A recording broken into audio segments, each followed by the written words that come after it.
Today we are going to talk about something that every one of us has felt, but few dare to face head-on: how to respect yourself in front of toxic people. This isn't about out-arguing toxic people, it's about never becoming their mirror. Because let's be honest, no matter how kind, patient, or self-aware you are, there are always those who seem to know how to push your buttons. A few words, a mocking smile, a dismissive gesture, and suddenly your calm disappears. You feel small, angry, maybe even ashamed for reacting. But what if I told you that these moments are not failures of self-control, but invitations from your unconscious? Carl Jung once said, "Everything that irritates us about others can lead us to an understanding of ourselves." And that is exactly what we will explore today. We will uncover how toxic people unconsciously awaken what Jung called the shadow, and how true self-respect begins not with fighting them, but with understanding yourself. Stay until the end, because the final part of this video will reveal the 5 inner practices that help you remain calm, dignified, and unshakably centered, no matter who stands before you. Have you ever noticed how some people can completely shake your peace while others leave you untouched? It's not really about what they say, it's about what their presence awakens inside you. When someone criticizes, mocks, or manipulates you, your body doesn't wait for logic. It reacts instantly. Deep within your brain, the limbic system, the emotional center shaped by evolution, fires up. Adrenaline floods your body, your pulse rises, and within just 3 seconds, your rational mind fades. You stop responding from your higher self and start reacting from survival. You've entered what Carl Jung called the battlefield of the shadow. The shadow, Jung said, is the hidden side of our personality, the parts we reject, deny, or suppress. It holds our unhealed anger, our fear of rejection, our need to be right, our shame. And here's the paradox. Everyone has a shadow, but toxic people live inside theirs. They don't know how to face their wounds, so they throw them onto the world.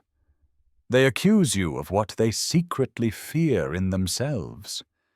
They belittle you because they can't stand their own sense of inadequacy. They try to control you because they've never learned to feel safe. When they provoke you, they are not truly fighting you. They are fighting the part of themselves that they can't bear to see.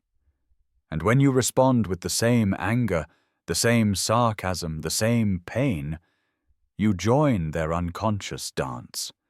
You start mirroring the very darkness you wanted to rise above. That's why toxic people seem to have power over you, not because they control your mind, but because they awaken what's still unresolved inside you. They touch your unhealed places and make you forget who you are. But awareness changes everything. The first step to respecting yourself in front of toxic people is simple, but profound. See the game without playing it. When you recognize that their behavior is not a reflection of your worth, but a reflection of their wounds, you stop internalizing their chaos. You realize their pain belongs to them, not to me. And in that realization, your energy shifts. The storm may still rage around you, but inside there's space. Space to breathe, to observe, to choose. That moment, when you stay calm while someone else loses control, is not weakness. It's mastery. It's the moment your consciousness steps back into command. And that moment, right there, is the birth of freedom. Carl Jung once said, "One does not become enlightened by imagining figures of light, but by making the darkness conscious." It is a sentence that carries both beauty and weight, because it reminds us that growth is not found in pretending to be pure, it is found in looking honestly at what we have hidden from ourselves. When toxic people enter your life, they serve a strange and often painful purpose. They act as mirrors, reflecting back the parts of you that still ache, still fear, still wait to be seen. Perhaps they remind you of a parent who never truly listened. Perhaps they awaken that old fear of rejection, the one that whispers, "You're not enough." Or perhaps they stir up the guilt that made you believe you had to be kind, even when others were cruel. Whatever the form, they touch wounds that still live quietly within you. And this is the paradox. They are both your test and your teacher. You see, toxic people expose your blind spots.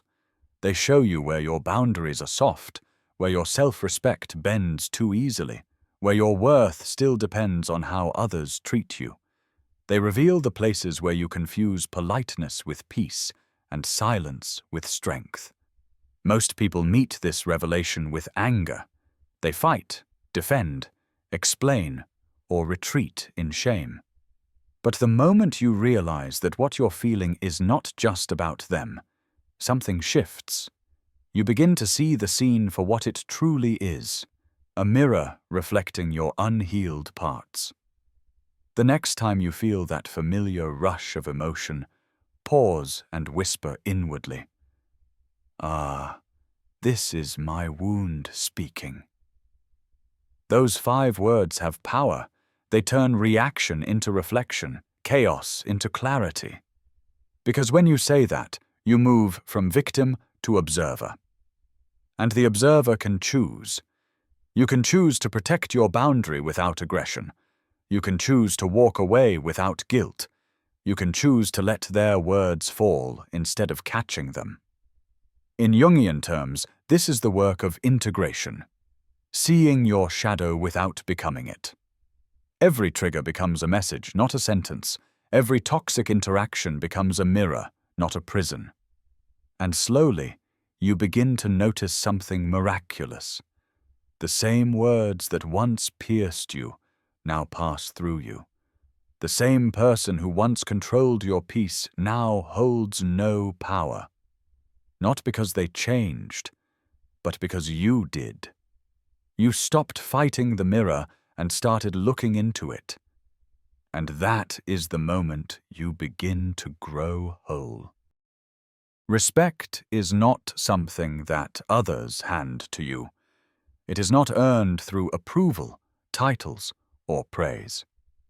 Respect is a quiet alignment within yourself, a state of knowing who you are and what you stand for, even when no one else does.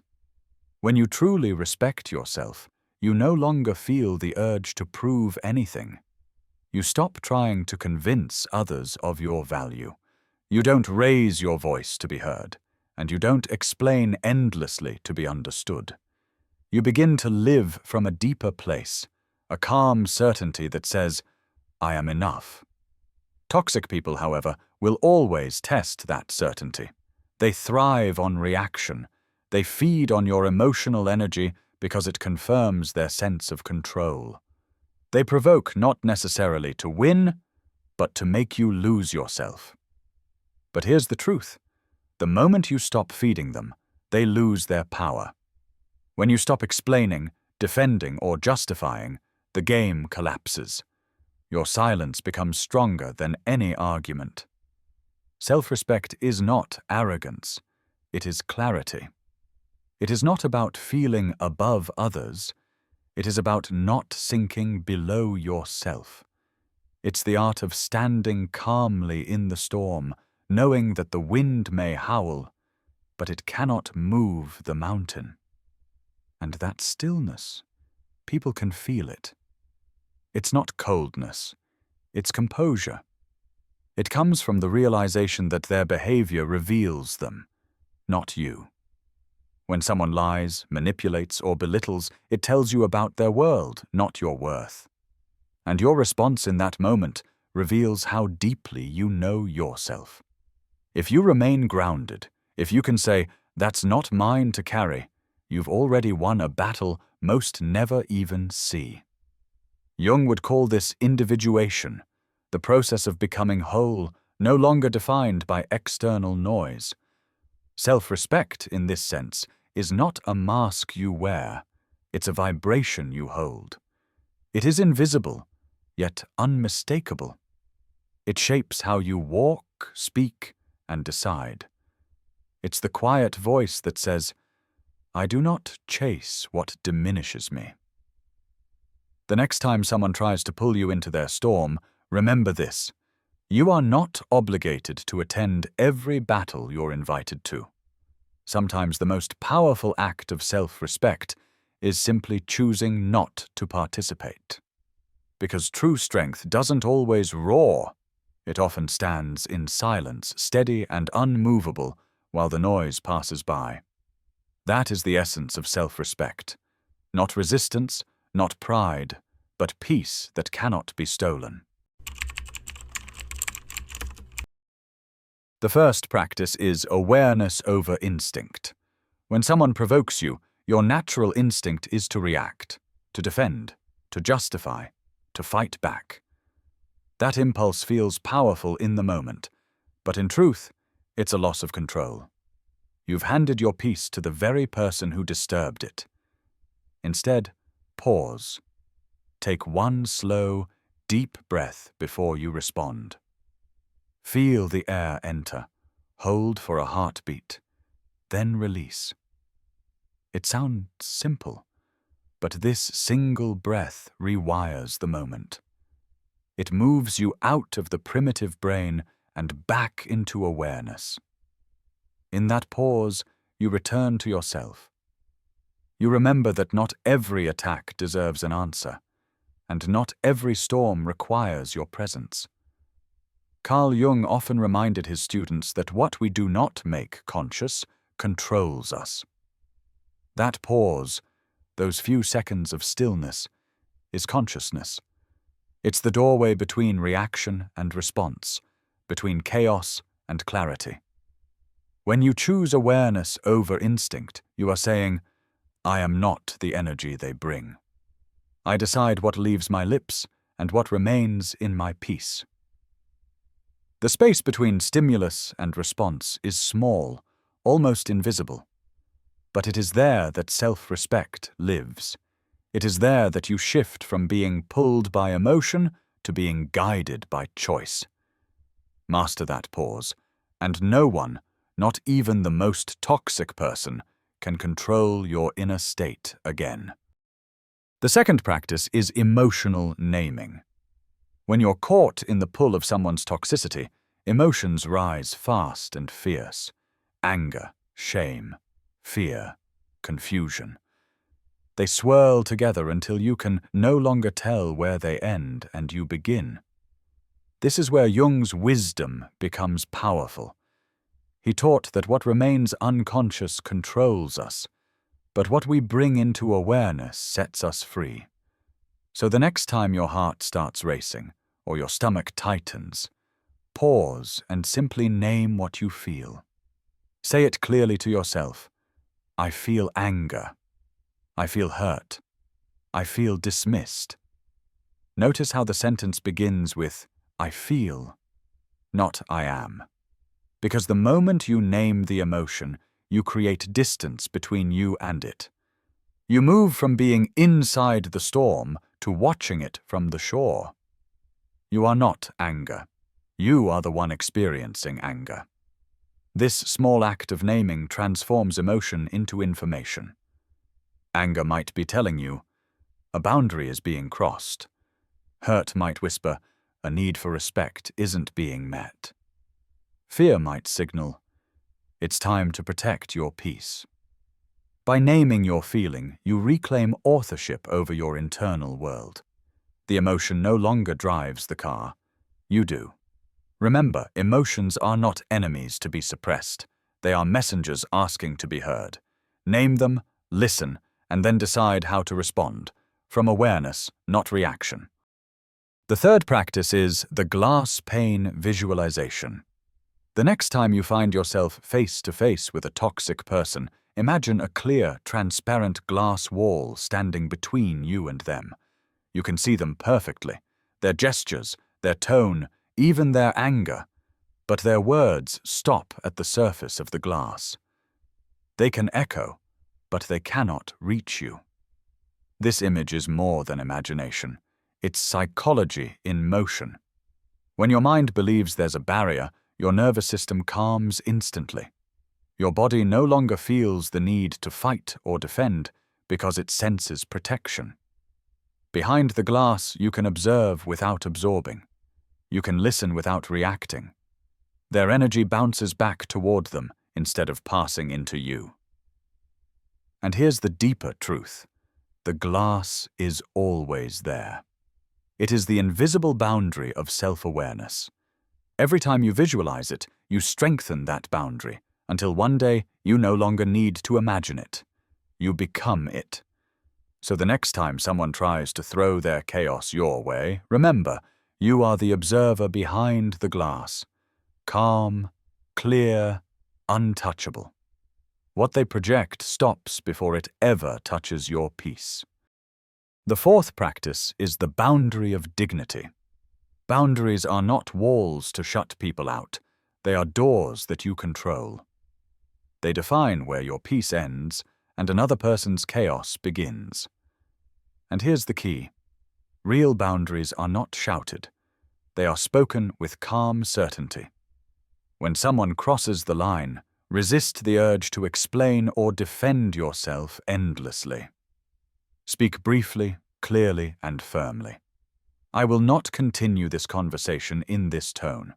Or, I need some space before we talk. Then stop talking. Let silence do what anger never can. Toxic people often feed on your reaction. They will push, provoke, and twist your words to keep the conflict alive. But when your boundary comes without emotion, it disarms them. It leaves no hook for their energy to grab onto. Remember, calm is not weakness. It is authority. A boundary delivered with serenity says, I know my worth, and I choose not to trade it for your chaos. Carl Jung believed that self-respect grows through conscious action. Each time you honor your boundary, you reinforce that consciousness.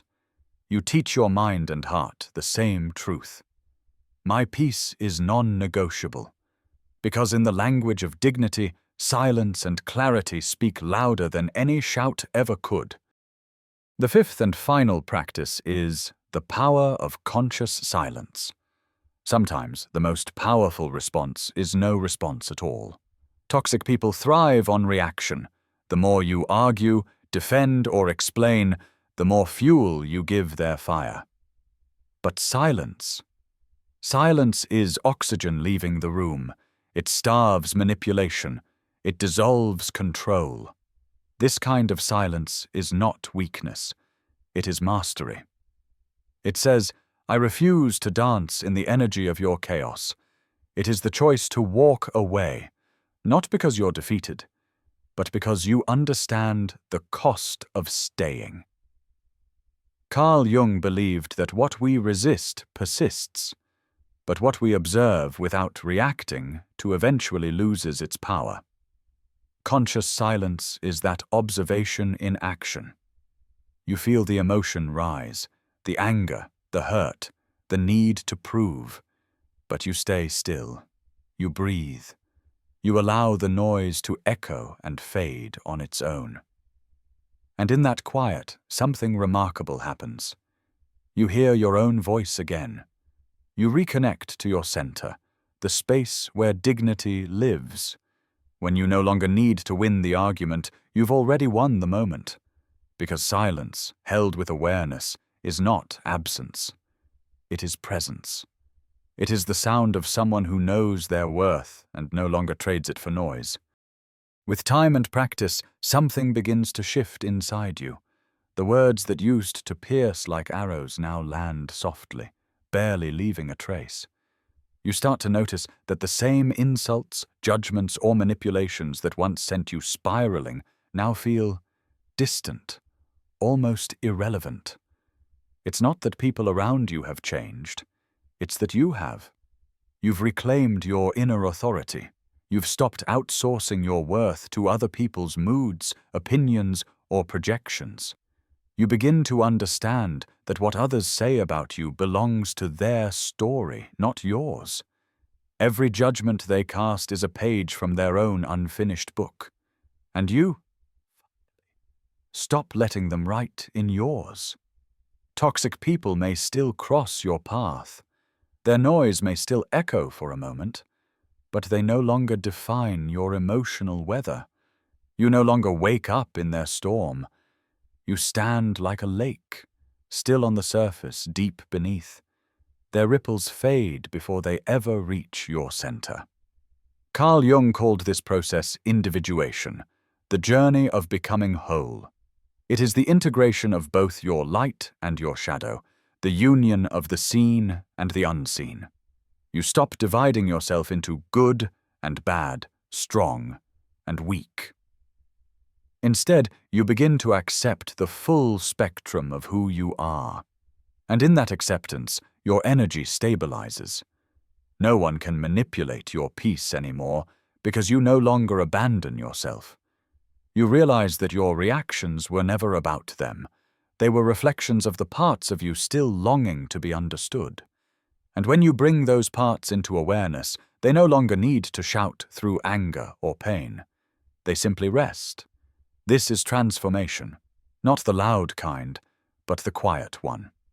The kind that happens in stillness, in breath, in the small decisions to pause instead of react, to choose dignity over drama. From the outside, you may look the same. But inside, something fundamental has changed. You've become grounded, like a mountain that no longer fears the storm. The winds may come, but they only brush your surface. They cannot move your roots. And this is the true power Jung spoke of. Not to escape the shadow, but to know it, to own it, to walk with it consciously. Because once you've made peace with your inner darkness, no one else can use it against you. That is the essence of freedom. Not control over others, but mastery over yourself. To respect yourself in front of toxic people is to remember a simple truth. Your value does not depend on their approval. Your calm does not depend on their behavior, and your dignity does not depend on their recognition. You are complete as you are. Their chaos can swirl around you, but it cannot touch your center, unless you open the door. So the next time someone tries to pull you into their darkness, pause, breathe, feel your feet on the ground and remember, your silence, your breath, and your boundaries are not signs of weakness. They are signs of evolution. Proof that you no longer live at the mercy of someone else's storms. Carl Jung once said, "Until you make the unconscious conscious, it will direct your life, and you will call it fate." But now, you know better. You can see the patterns. You can feel the triggers and choose differently. That awareness, quiet, powerful, and deeply human, is the purest form of self-respect. And as you keep practicing it, something beautiful happens. The world doesn't change, but your relationship to it does. You stop chasing peace because you realize it's been within you all along. If this message resonated with you, let it be your reminder to protect your peace above all else. Leave a simple comment below. I choose respect, not just as words, but as a quiet promise to yourself. Thank you for watching, for growing, and for choosing consciousness over chaos. See you soon for another journey into the mind and the soul.